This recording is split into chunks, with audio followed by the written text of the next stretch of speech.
2025년 11월 일주일 낮 예배를 아버지 하나님께 회개하는 마음으로 그리고 감사한 마음으로 우리의 믿음과 육신의 건강을 지켜주십사 간절한 마음으로 오늘도 예배를 드리도록 하겠습니다.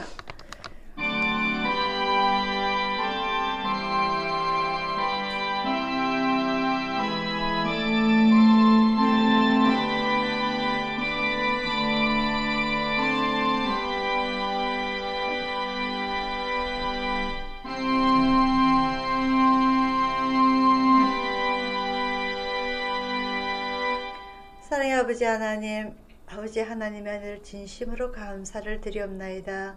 오늘 주님의 날에, 주님의 복된 날에 아버지 하나님 그 영광을 함께 나누고자 우리가 두 손 모으고 두 눈 감고 주님 앞에 엎드립니다. 아버지 하나님 오늘 이 예배가 기쁨의 예배가 되게 하여 주옵시고 영광의 예배가 되게 하여 주옵시고 우리가 일주일 동안 지나온 나날들 되돌아볼 때에 회개할 것 그리고 용서 빌 것 우리가 또다시 새롭게 다짐할 것 오늘 다 파노라마처럼 열리게 하여 주옵소서.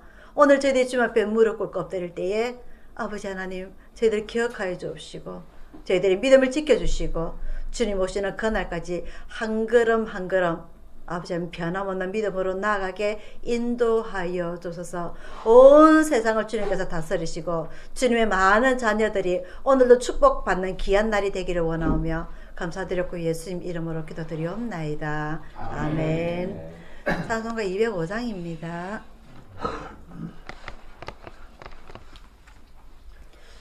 하늘에 계신 우리 아버지여 이름이 거룩히 여김을 받으시오며 나라에 임하시며 뜻이 하늘에서 이룬 것 같이 땅에서도 이루어지이다.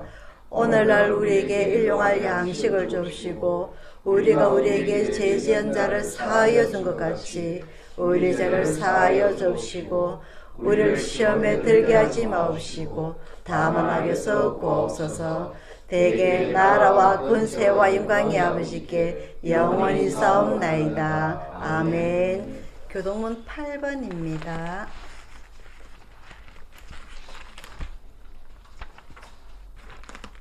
교동문 8번 10편 19편입니다.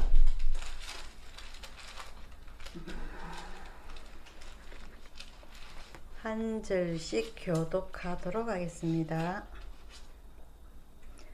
하늘이 하나님의 영광을 선포하고 공창이 그 손으로 하신 일을 나타내는도다. 날은 날에게 말하고 밤은 밤에게 지식을 전하니 언어가 없고 들리는 소리도 없으나 그 소리가 온 땅에 통하고 그 말씀이 세계 끝까지 이르도다.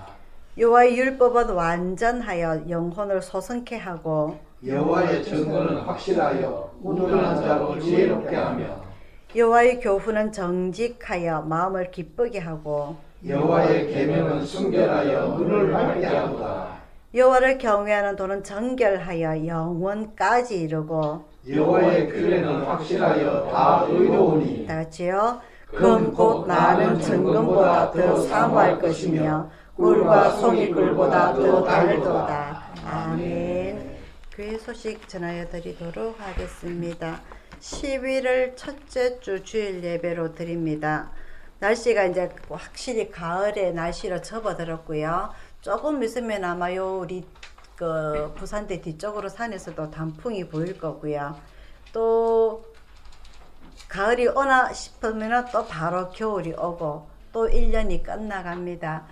하나님께서 참 이 사계절을 만드신 게 봄에는 꽃이 피고 여름이면 덥고 가을이면 또 낙엽이 떨어지고 겨울에는 춥고 이 계절을 생각을 해보면 우리에게 항상 1년 내내 똑같이 조용하기만 하면 세상이 재미가 없을 것 같아요.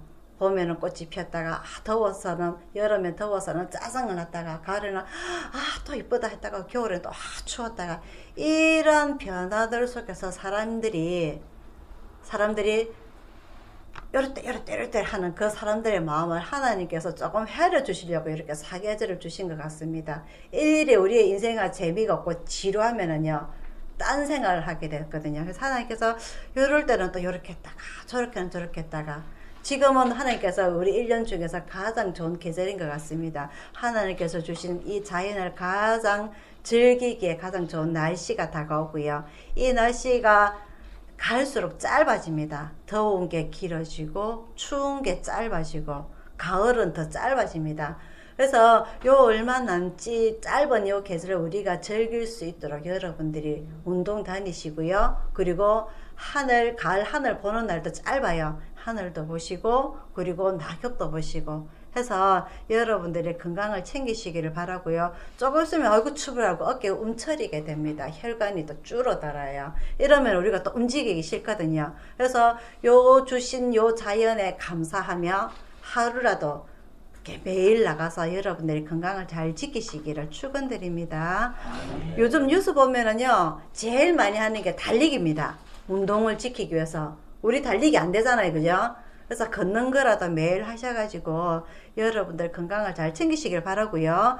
아침 저녁으로 날씨가 제법 추워요. 쌀쌀합니다. 감기 조심하시고 나가실 때 마스크 잘하고 다니시고 해서 여러분들 건강 잘 챙기시기 바라고요. 11월 달에는 셋째 주에 추수감사주일이 있습니다. 이 가을에 우리나라에서도 농사를 짓습니다. 씨를 뿌리고 그리고 풀이 오면 뽑고 물이 많이 오면 물꼬를 터줘야 되고 물이 적게 오면 또 물이 들어올수록 만들어줘야 되고 우리 1년의 농사 끝에 가을에는 추수를 하게 됩니다. 많은 추수로 인하여서 우리의 마음은 즐거워지길 바라고요. 그리고 따뜻한 햇볕으로 인해서 모든 과일들이 단 음식을 먹기를 바랍니다. 우리의 인생사도 이 가을에 여러분들의 추수를 한 가지쯤은 하기를 바랍니다. 올 1년을 지나면서 우리가 추수 후에 될 것은 무엇이고 이 추수를 하기 위해서 우리의 노력한 바 그리고 하나님께서 노력한 바를 한번 헤아려보는 올 가을이 되기를 축원드립니다. 그래서 셋째 주에 우리가 추수감사주일 예배를 드릴 때 하나님 감사합니다. 올여름 너무너무 많이 더웠지만은 그래도 우리 지켜주시면 감사합니다 하고 감사를 드릴 수 있는 그런 추수감사주일 예배가 되기를 축원드립니다. 자, 찬송가 379장 부르시면서 준비하시는 간판 앞에 올려드리도록 하겠습니다. 379장입니다.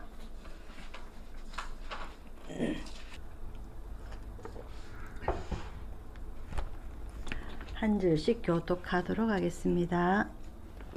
유다왕 여호야김이 위에 있은 지 3년에 바벨론 왕 느부갓네살이 예루살렘에 이르러 그것을 에워쌌더니 주께서 유다왕 여호야김과 하나님의 전 기구를 나를 그의 손에 붙이시네. 그가 그것을 가지고 시날 땅 자기 신의 묘에 이르러 그 신의 보고에 두었다.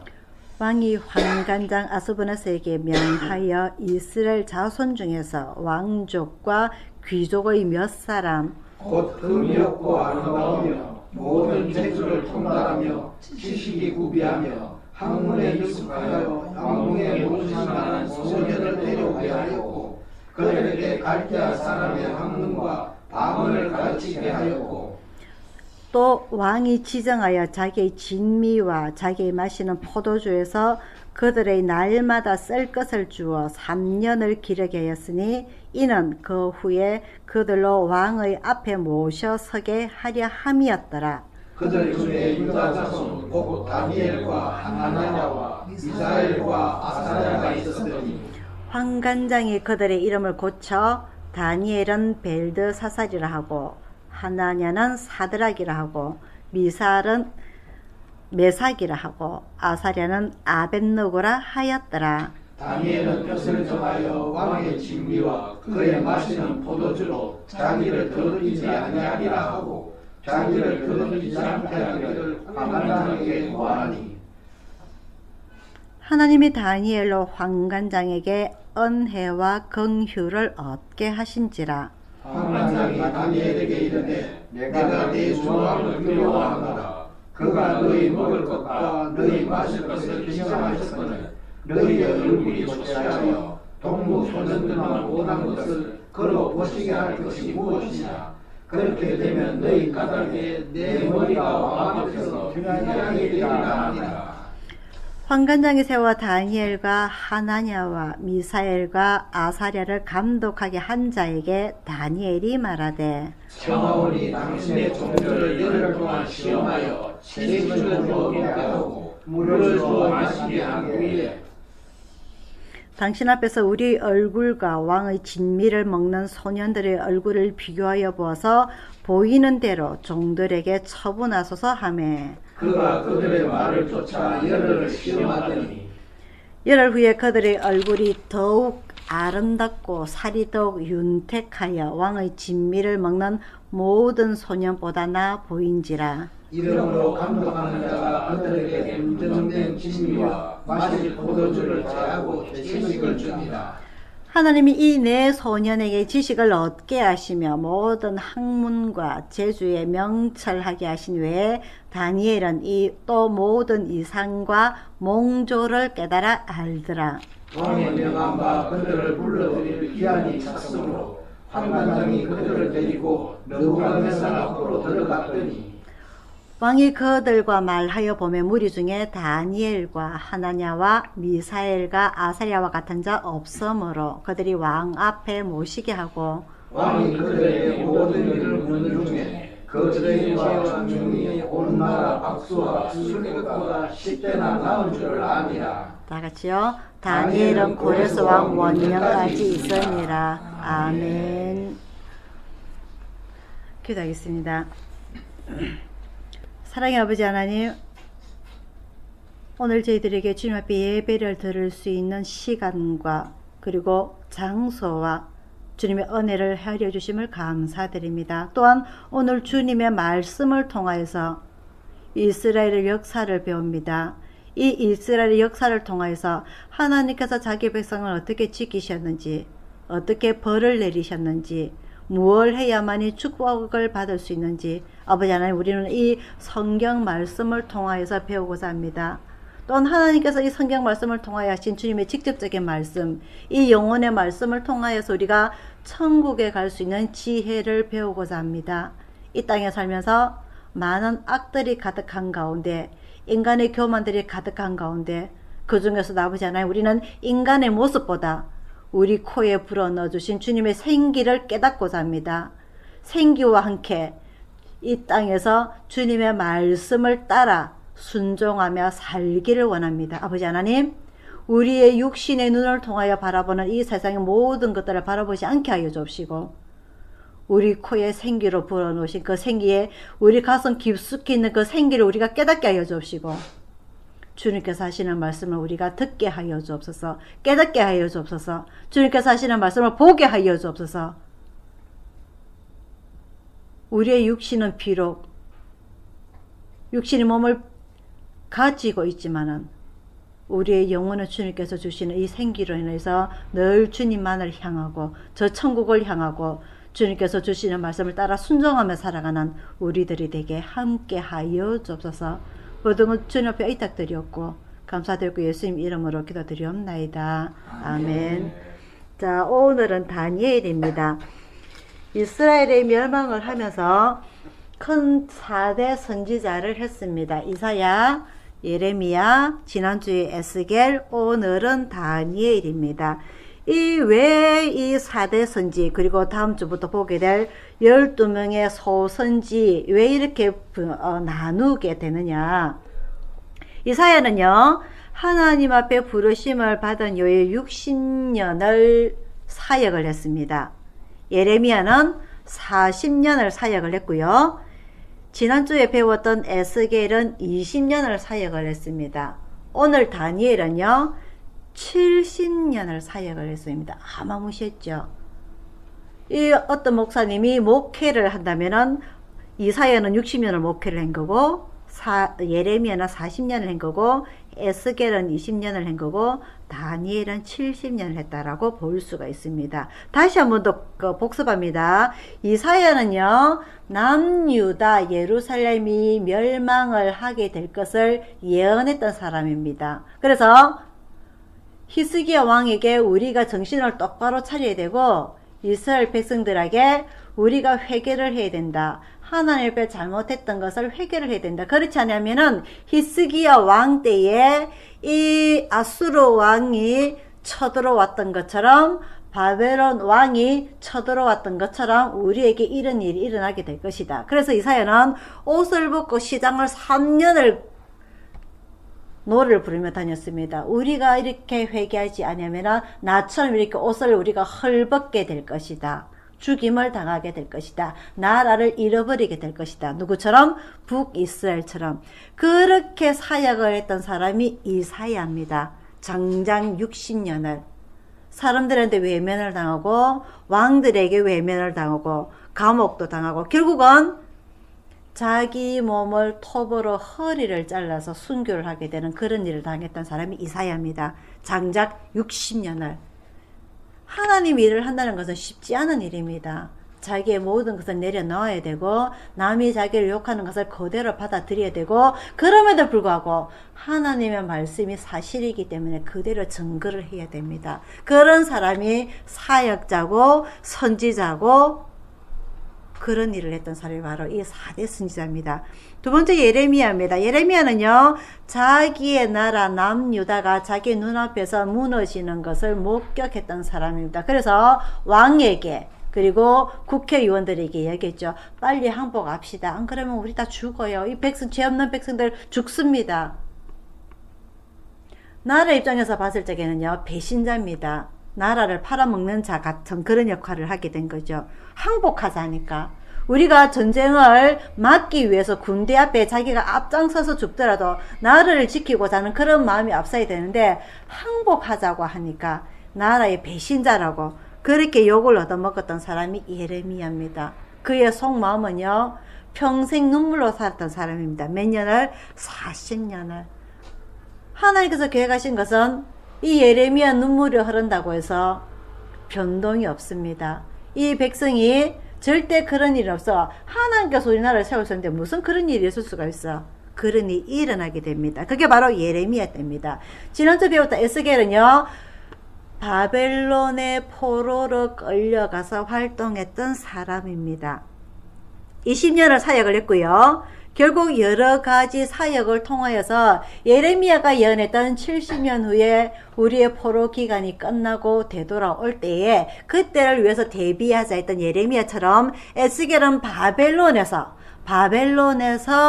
거기 포로로 있는 사람들한테 격려하고 하나님께서 나에게 이런 기적을 주셨어. 하나님께서 나에게 이런 이상을 주셨어. 하나님께서 나에게 이런 꿈을 주셨어. 다시 우리가 회복될 거야. 그게 바로 우리가 지난주에 배웠던 에스겔 37장에 마른 뼈에 생기를 불어넣는 그런 기적까지 보여주셨던 분이 바로 에스겔입니다. 오늘 마지막으로 다니엘입니다. 다니엘도 에스겔처럼 바벨론으로 포로로 끌려가서 활동했던 선지자입니다. 제일 오래 사역을 했습니다. 70년입니다. 지난주에 에스겔하고 다니엘하고 시간을 보면은요, 에스겔보다 다니엘이 먼저 태어나고 사역 활동도 먼저 시작을 했습니다. 오늘 이 다니엘은요, 1장 1절부터 보게 됩니다. 유다왕 여호야김이 위에 있은 지 3년에 바벨론 왕 느부갓네살이 예루살렘에 이르러 그것을 에워쌌더니. 유다의 마지막 왕 이름 혹시 아시는 분?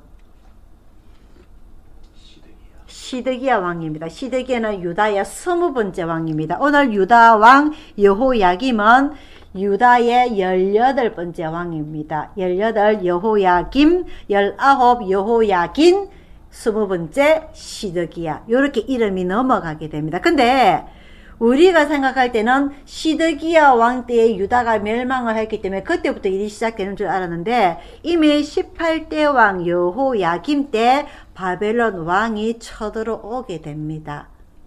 그 전에 일이 있죠. 히스기야가 죽을 병에 걸려서 살아났죠. 그죠? 누구 때문에? 울고 벽을 보고 기도했잖아요. 하나님 좀 살려주십시오. 기억납니까? 그래서 살아났습니다. 근데 바벨론 왕이 사신을 보내게 되죠. 아이고, 쾌유를 축하드립니다. 우리 폐하께서 선물을 보내오셨습니다. 그래서 사신을 보내게 되죠. 히스기야가 어떻게 합니까? 나는 나에게 부여된 이 연장된 생명을 가지고 우리나라를 살리기 위해서 최선을 다하겠습니다. 내가 얼마나 복이 많은지 말이지요. 내가 이것도 보여주고 저것도 보여주고 무엇까지 보여주게 된다? 왕궁의 곡간까지 보여주게 된다. 그게 누구냐? 바벨론의 느부갓네살 왕 때입니다. 아시겠죠? 이미 그 사신을 통해서 첩보원을 통해서 이스라엘의 모든 국간이 뭐가 있는지까지 다 깨뚫고 가서 보고를 하게 되죠. 그리고 난 이후에 18대 왕 여호야긴 때에 바벨론 느부갓네살이 자기가 직접 1차로 쳐들어오게 됩니다. 아시겠죠? 근데 이 예루살렘 성은 누가 지었다? 다윗이. 다윗은 어떤 사람이라? 38년 동안 사울로부터 도망을 다니면서 전쟁에, 전략에, 지략에 뛰어난 사람이라. 그래서 이 예루살렘 성을 누구한테서 빼떨었다? 여부수 족속. 이 여부수 족속은 가나안 원주민입니다. 가나안 원주민 여부수 족속 기억납니까? 여수아 때에 이 여부수 족속을 쫓아내고 예루살렘 성을 다시 짓게 됩니다. 그것을 다윗성이라고 하게 되죠. 그래서 이 전쟁에 치략에 뛰어난 이 다윗이 선택한 이 예루살렘 성을 바벨론 왕 느부갓네살이 쳐들어오게 됩니다. 3년을 거기서 버텨요. 너가 죽나 내가 죽나 한번 해보자. 분명 너희들은 곡식이 떨어질 것이고 물이 떨어질 것이고 그러면은 결국은 성문을 열고 밖에 나오게 될 것이다. 우리는 그때까지 기다리면 된다. 우리는 군사도 많이 있고 먹을 것도 많이 있고 먹을 것이 부족하면은 바벨론에서 또다시 먹을 것을 가져오게 하면 된다. 3년이 지나도록 이 예루살렘 성문을 열지를 않습니다. 바벨론 왕의 기분이 상당히 나빠집니다. 중동 지방입니다. 낮에는 덥고요. 밤에는 춥습니다. 기분이 상당히 나빴어요. 화가 머리 끝까지 났습니다. 그래서 20대 왕, 여호야김을, 자, 2절을 볼게요. 이 18대 왕 여호야김이 온 지 3년 동안을 기다렸는데 예루살렘 성문을 열질 않으니까 주께서 유다 왕 여호야김과 하나님의 전 기구 얼마를 그의 손에 붙이심에 화가 나서 결국은 예루살렘 성문을 열고 여호야김과 그 백성들을 이끌고 1차 포로로 잡아간다는 말입니다. 아시겠죠? 그럼 어떻게 해서 이 예루살렘 문을 열게 되느냐? 그때 말씀드렸죠? 기억납니까? 누가 개구멍으로 왔다 갔다 하는 것을 보게 됩니다. 아, 개구멍이 있구나.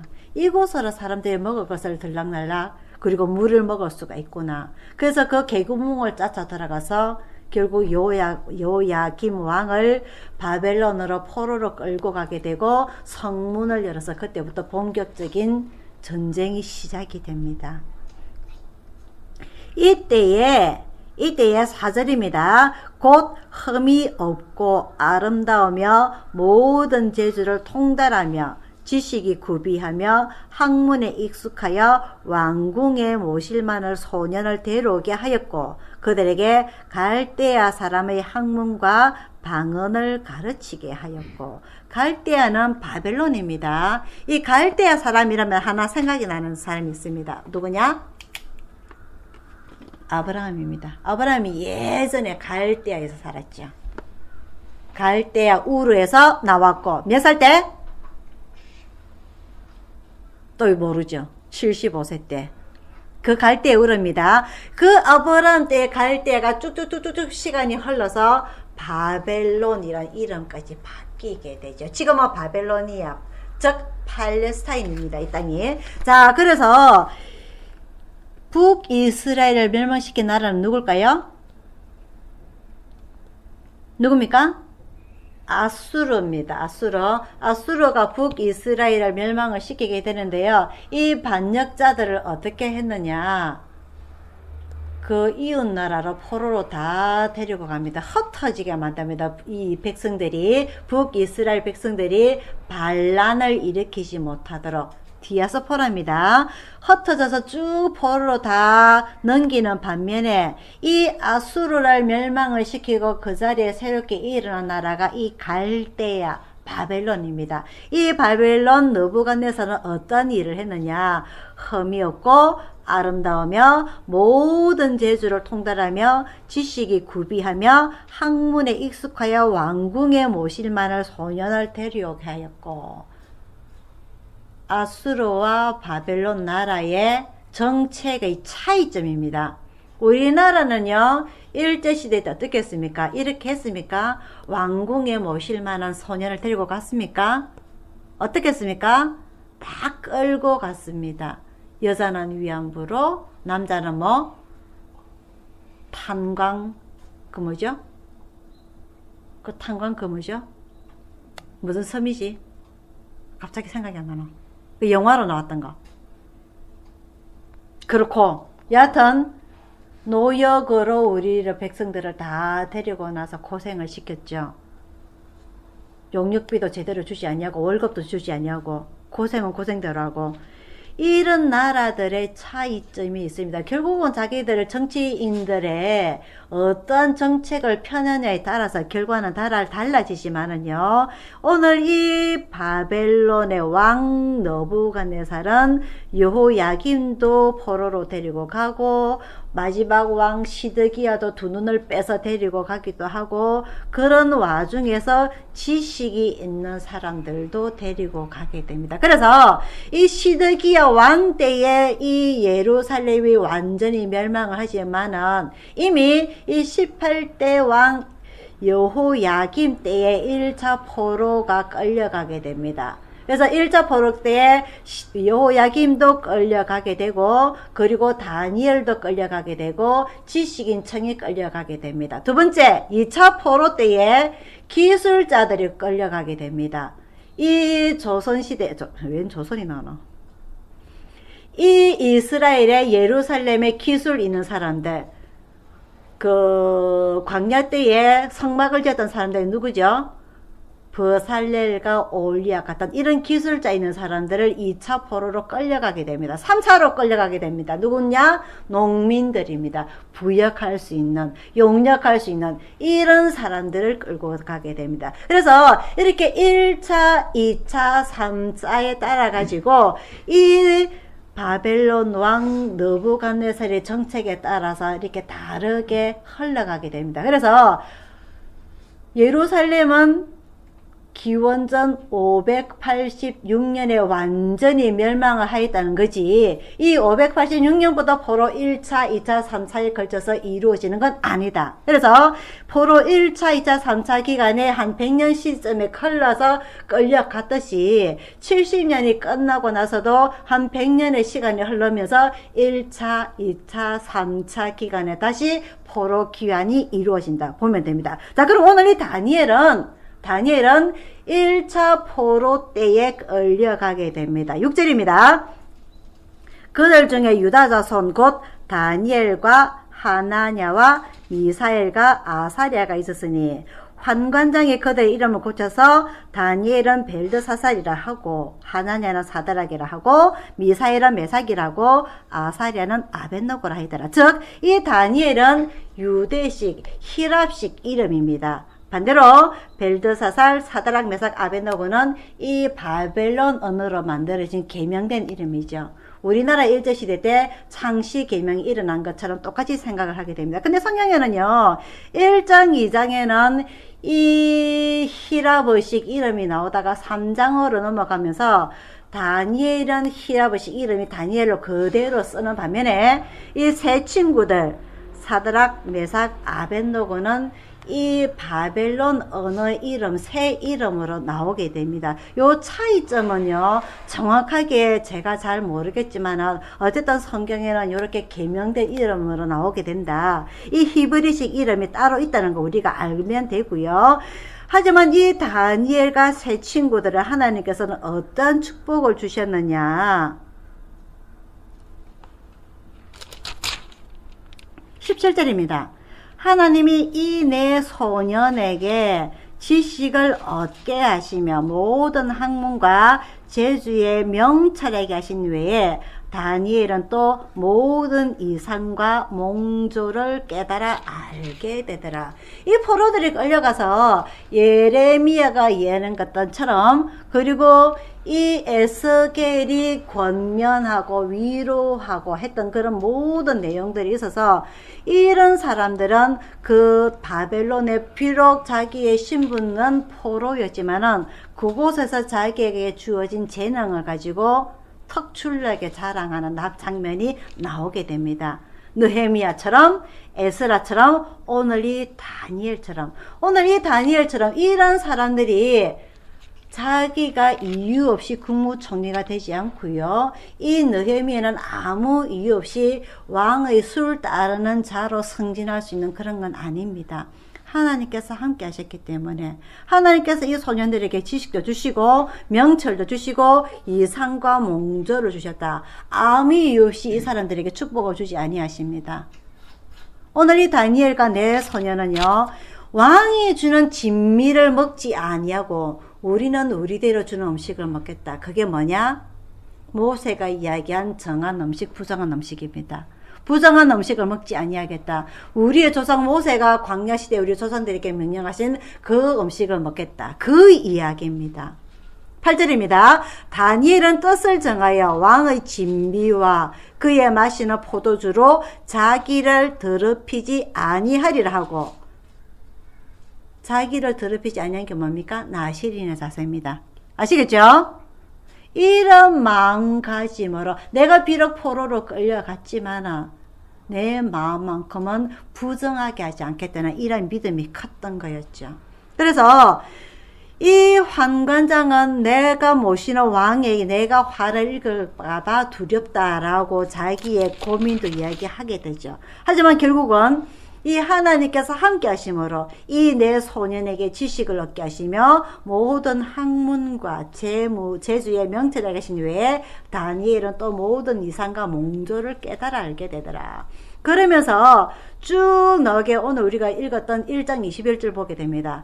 다니엘은 고레스 왕 원년까지 있게 되니라. 고레스는 누구냐? 페르시아 왕입니다. 페르시아 왕.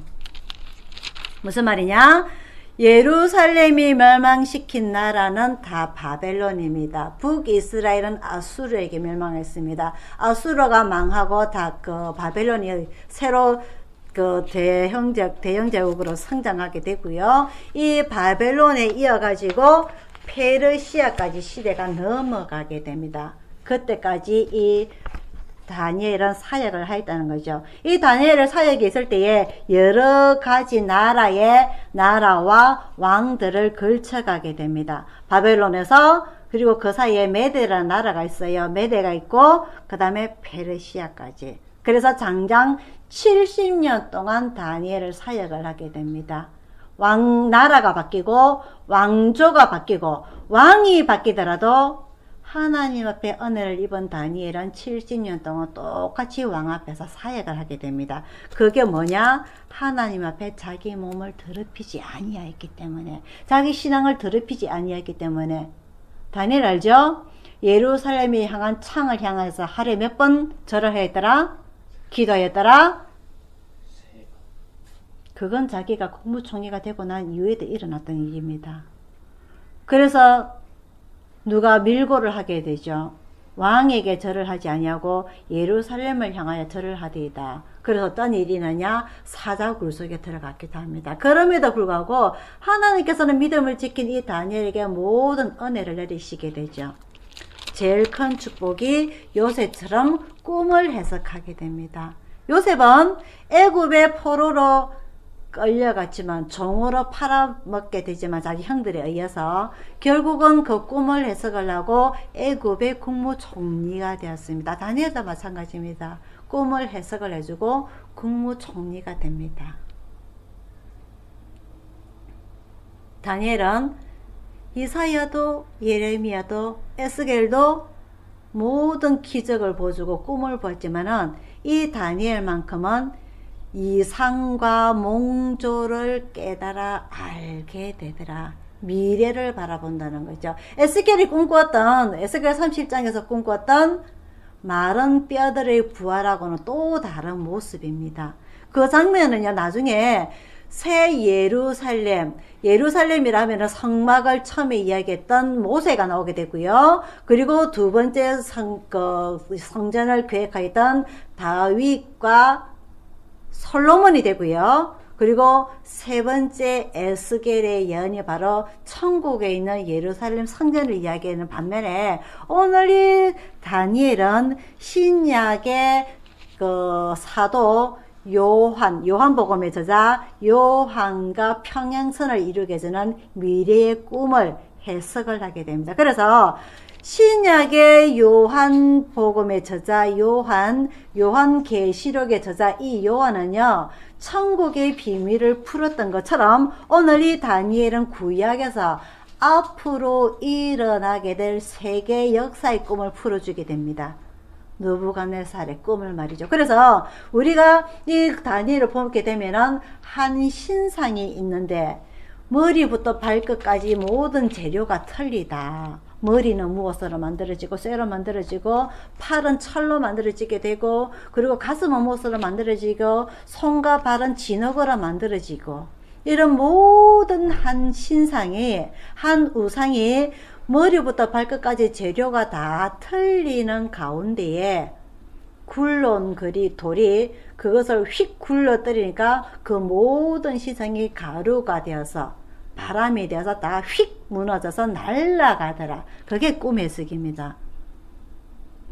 이것도 몰라요. 그래서 이 느부갓네살에게 당신은 지금 이 예루살렘을 멸망시키고 나서 이 바벨론으로 흡수하고 나서 당신이 가장 위대한 왕이지만은 앞으로의 일어날 일을 미래의 일을 예언하게 되는 것이 바로 이 신상의 예언입니다. 이 신상의 예언을 가지고서 많은 그 부흥사들이 강연을 하게 되는데요.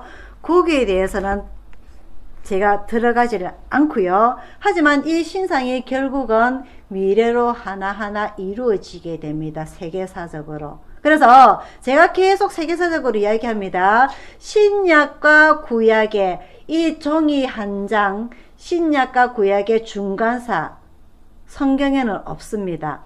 신약과 구약, 말라기 4장에서 마태복음 1장으로 넘어가는 한 장 사이는 성경 내용은 없습니다. 하나님의 말씀이 없기 때문에 성경에는 없습니다. 하지만 그럼에도 불구하고 세계는 흘러갑니다.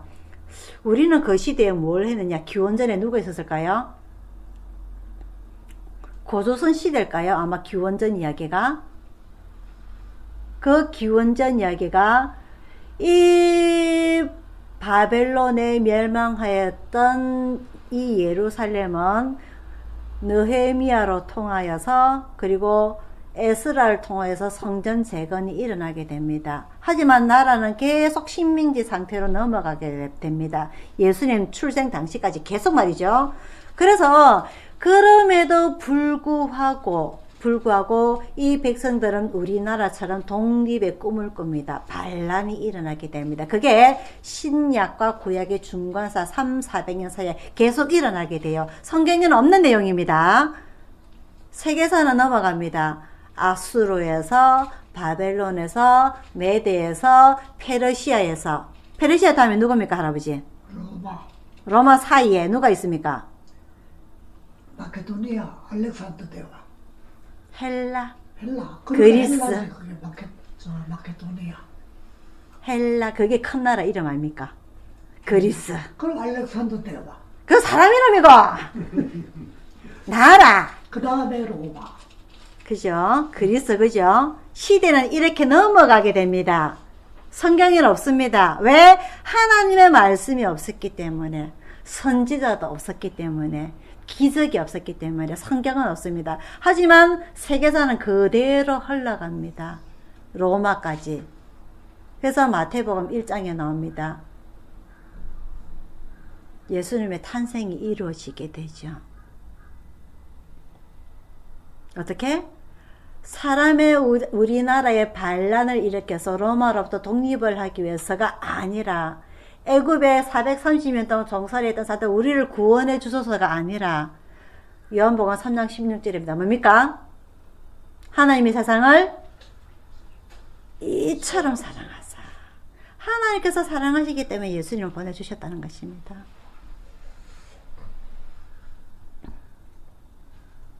그 꿈을 누가 꾸느냐? 이 다니엘이 꾸게 됩니다. 이 세계사적으로 흘러가는 바벨론, 페르시아, 헬라, 그리스, 로마까지 이렇게 쭉 이어지는 내용이 바로 이 금신상 내용입니다. 세계사는 그렇게 흘러간다는 것이요. 이걸 미리 예언을 해주고 있는 것입니다.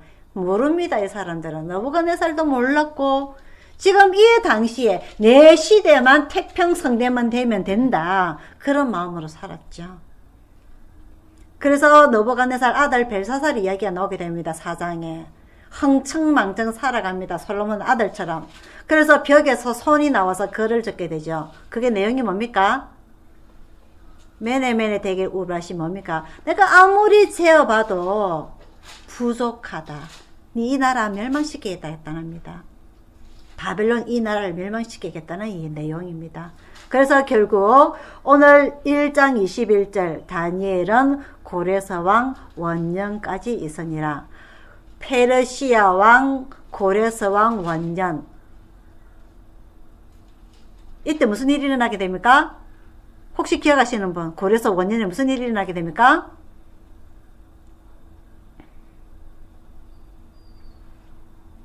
에스라에 나오게 됩니다. 너 이제 다 물건 챙겨가지고 너가 나라로 돌아가라. 포로 귀환이 시작되는 시점입니다. 예루살렘에서 태어난 이 다니엘이 바벨론의 포로로 끌려가서 그 70년의 시간이 지나고 고레스 원년에 이제 너가 나라로 되돌아가라. 포로 귀환이 이뤄지는 시점까지 사역을 했다는 겁니다. 어마하죠. 70년 동안. 그 70년 동안에 여러 번의 죽을 기회 있었습니다. 그죠? 풀무불에 들어가기도 하고 사자굴에 끌려가기도 하고 그런 죽음의 기회가 여러 번 있었지만 그럼에도 불구하고 예루살렘에 있는 그 향한 창을 향하여 하루에 3번 기도하기를 멈추지 아니하였더라. 내 몸을 더럽히지 아니하였더라. 하나님께서는 그런 자를 쓰신다는 것입니다. 그런 자에게 일을 맡기신다는 것입니다. 마지막입니다. 다니엘 12장.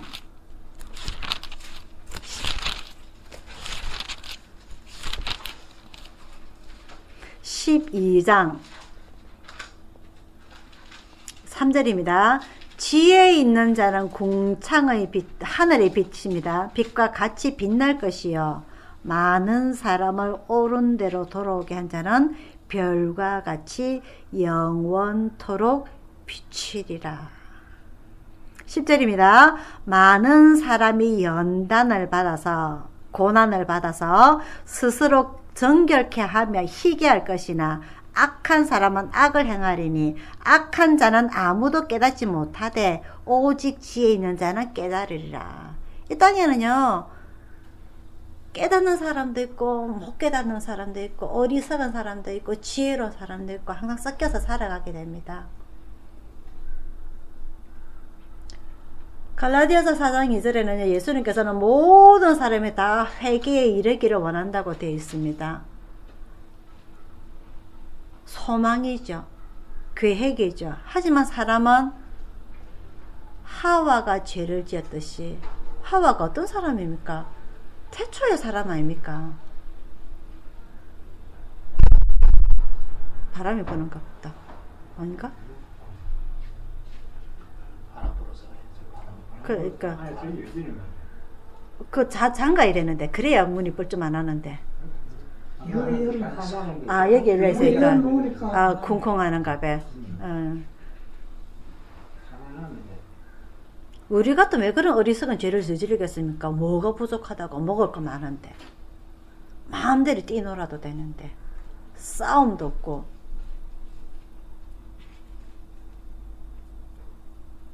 하지만 죄가 그 속에 들어오게 되니까 그 죄가 하나님과 같이 될 줄 알았는데 그 죄가 그 속에 들어오니까 어떤 일이 나니까 자기 자식 동생을 살인하게 되는 그런 죄가 일어나게 되는 거죠. 그럴 줄 알았겠습니까? 모르준다는 거죠. 그런 우리의 미래를 알지 못하기 때문에 내가 어떤 죄를 저지르지 알지 못하기 때문에 다니엘은 그런 자기 몸을 정결케 나시린처럼 70년을 살았다는 것입니다. 쉽지 않은 일입니다. 그죠? 내가 오늘 하루도 죄 안 짓고 살기 쉽지 않습니다. 맞죠? 다니엘은 70년을 그렇게 살았습니다. 그런 사람에게 하나님께서 미래를 보여주시는 거예요. 그런 사람에게 나라가 바뀌고 왕이 바뀌더라도 꾸준하게 국무총리로서 일을 했다는 사람입니다. 그런 일을 할 수 있는 사람이 흔치 않아요. 많지 않습니다. 그래서 예수님께서 말씀하십니다. 사람이 천국에 가는 것은 낙타가 바늘 귀에 들어가는 것만큼 어렵다는 것입니다. 예수님은요, 모든 사람이 다 구원에 이르기를 원한다 하지만 결국은 그 낙타가 바늘귀에 들어갈 수 있는 사람이 많지 않기 때문에 천국에 들어갈 수 있는 사람이 많지 않다는 결과가 나오게 됩니다. 압니다. 우리 알아요. 이미 수많은 말씀을 통해서 설교를 통해서 읽음을 통해서 우리는 압니다. 실천을 안 하는 게 문제지. 맞죠? 그죠? 오늘 우리 다니엘처럼 늘 우리의 마음을 정결하게 다짐하기를 원합니다. 우리의 마음을 다스리기를 원합니다. 하와처럼 교만하지 않기를, 네가 눈이 밝아져서 하나님과 같이 되리라. 그런 말에 절대 현혹되지 않기를 바랍니다. 예수님도 시험 받았잖아요. 배고프지? 이 돌을 떡으로 만들어가지고 먹어. 너 할 수 있잖아. 네 성에서 뛰내려 봐봐. 네가 하나님의 아들이면 하나님께서 천사를 보내시갖고 네가 발 뒤꿈치도 다치지 않게 하실 거야. 너 나한테 절해봐. 이 세상의 모든 재물, 권세 내가 네한테 다 줄게. 예수님한테 시험했던 내용들입니다. 우리에게도 충분히 올 수 있어요. 이겨내길 바랍니다. 승리하길 바랍니다. 지켜내길 바랍니다.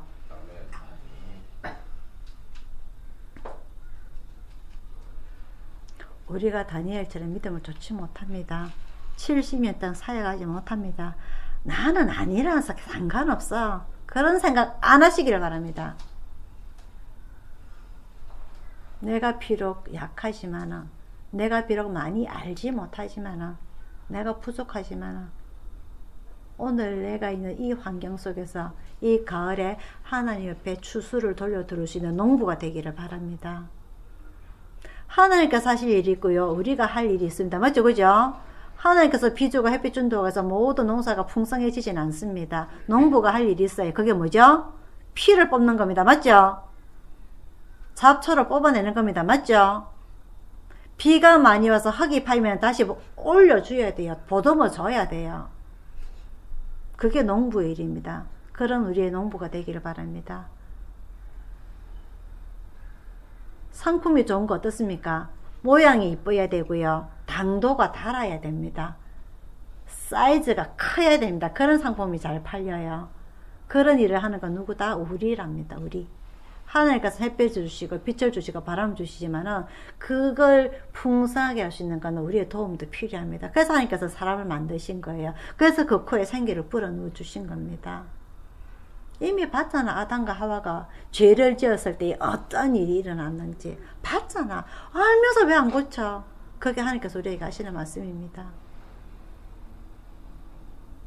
믿음 잘 지키시기를 바랍니다.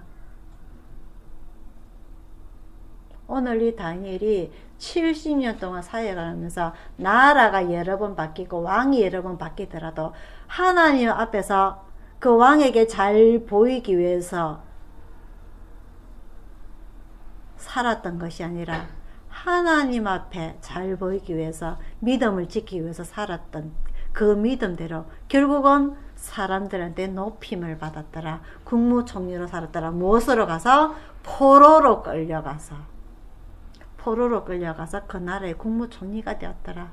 오늘 그 믿음 우리가 새겨 듣기를 바랍니다. 배우기를 바랍니다. 교훈이 되기를 바랍니다. 오늘 이 말씀을 통해서 내가 깨달을 것은 무엇인지 깨달으시길 바랍니다. 그래서 우리의 믿음을 잘 지키고 성장시키시길 축원드립니다. 기도하겠습니다. 사랑의 아버지 하나님, 오늘 이 다니엘 선지자에 대해서 우리가 배웠습니다. 예루살렘이 멸망할 때에 포로로 끌려갔지만 하나님에 대한 믿음을 지킴으로 인하여서 죽음이 아니라 나라가 바뀌고 왕이 바뀌더라도 그 나라에서 국무총리로 지냈던 것을 우리는 보게 됩니다. 우리는 현실의 눈앞에서 두려움으로 인해서 우리는 무서워서 그냥 참고 삽니다. 우리는 담대하지 못해서 내 믿음을 내세우며 살지를 못합니다. 아버지 하나님, 우리의 부족한 믿음을 불쌍히 여겨주시고 채찍질 하여 주셔서 예수님께서 그 시험에서 이기셨던 것처럼 다니엘이 포로로 끌려가서 국무총리로 살았던 것처럼 아버지 하나님, 오늘 우리가 주님의 믿음을 지킬 때에 우리도 큰 축복을 받을 줄 압니다. 우리가 바라는 큰 축복은 결국은 저 천국에 들어가는 것이고 저 천국에서 큰 상급을 받는 것입니다. 아버지 하나님, 오늘 우리의 이 모습을 그려보면서 우리의 믿음을 매일매일 지키고 성장할 수 있는, 그래서 이 가을에 큰 추수를 할 수 있는 우리의 추수꾼들이 다 될 수 있도록 아버지 하나님 함께 하여 주옵소서. 모든 것 주님 앞에 애탁드리옵고 감사드렸고 예수님 이름으로 기도드리옵나이다. 아멘. 찬송가 440장입니다. 지금은 우리를 구원하신 주 예수 그리스도의 은혜와 성령님의 감화 감동하심과 평화 축복이 오늘 이 다니엘 선지자의 일대기를 보면서 우리도 주님 앞에 늘 올바로 서기를 원하고 주님 앞에서 우리의 몸을 더럽히지 아니하고, 그래서 주님께서 그 준비하고 기다리고 계시는 그 천국에 들어가는 날까지 늘 우리의 믿음을 지키며 살고자 하는 우리 가족들 모두에게 충만히 있을지어다. 아멘.